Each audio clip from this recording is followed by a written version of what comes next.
Good afternoon, class. Today, I have another exciting topic to talk to you about. I'm going to convince you why buying a home can be financially disastrous to you. And I'm going to go over three main points that drive my understanding of how this could directly affect you in a negative light financially. One, there are hidden high costs of home ownership that many overlook because they're excited to be a homeowner. Two, the detrimental effects home ownership can have on your current lifestyle or a lifestyle that you would like to have in the near future or after you graduate from college.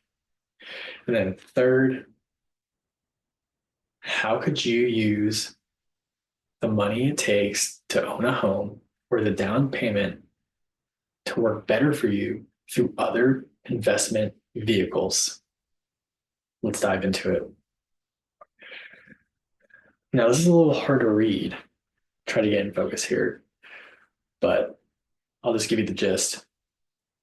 According to a new Bankrate survey or study, most American homeowners on average spend up to $19,000 a year on costs outside of their mortgage.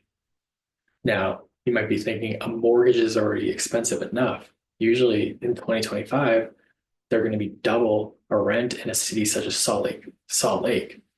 How could you possibly afford to put another 20,000 a year into the home? 20,000 a year is about a one-bedroom apartment in Salt Lake City for the entire year. Something to consider.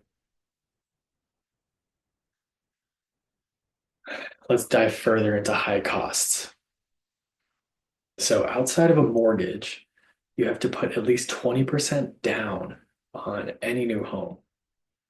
Now, there are different ways if you're a new first time home buyer, you could put down 3.5%.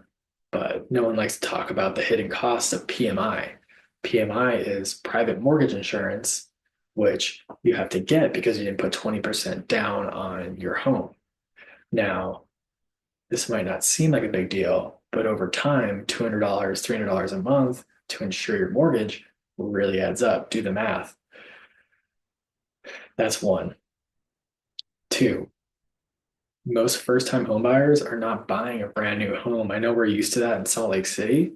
However, I'm from New York, and any first-time homebuyer is not buying a first-time home. They're buying maybe a 100-year-old home that might need a new roof, that might need a new stove, a new bathroom. That's tens of thousands of dollars in repairs that I almost guarantee that new first home-time buyer didn't even consider because they were so excited about buying a new home.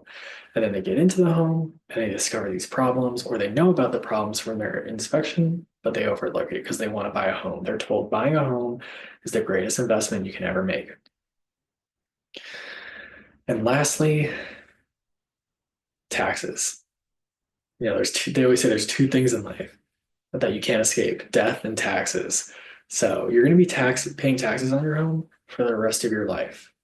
Now, when you put this in consideration with renting, that's kind of folded into your rent. Uh, Rents do go up.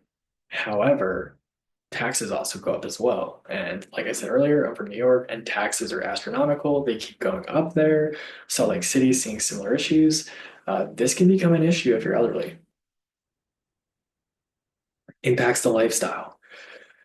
I have a beautiful picture of Santorini behind me. It's going to be very difficult to go to Santorini if you're putting all your money down on a home, a brand new home, a townhome to own that. You're going to be tied up financially. The last thing you're going to want to do is spend $20,000 on a trip to Europe. So, a lot of young people, especially millennials and Gen Z, we like to travel. We like experiences over materials. Now, owning a home is probably going to be the biggest material purchase you ever make in your life. But could you use that money towards exciting trips like this that you'll never forget, while still having a great life in a rental. Lastly, what else could you invest in besides a home? Right here, we have a chart of different investments that you can put your down payment towards. Things such as ETFs, mutual funds, bonds, stocks, even just saving cash and collecting interest on that.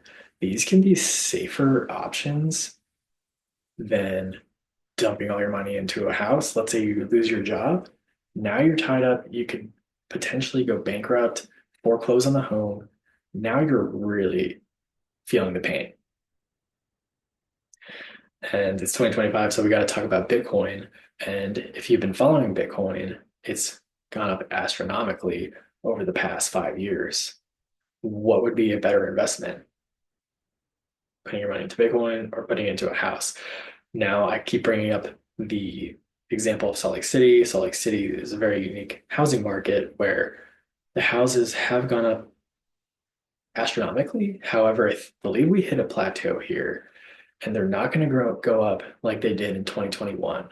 I think we're going to average out to what the rest of the country is seeing. Now, it's still a good investment, but could you see better returns with way less work in one of these options here?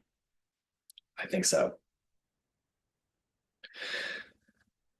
So, my challenge to you, my audience today, is consider your options carefully. You're young, you have a lot of life to live.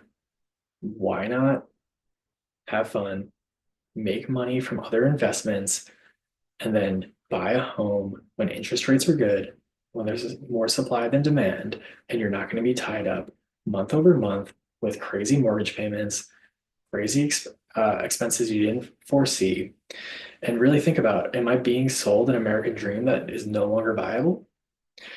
Now, today I talked about three main points as to why home ownership can be a financial disaster and how you can better utilize your money. We talked about high costs, we talked about impacts to your lifestyle, and we talked about other investment vehicles. Thank you for listening to me today and enjoy the rest of your day.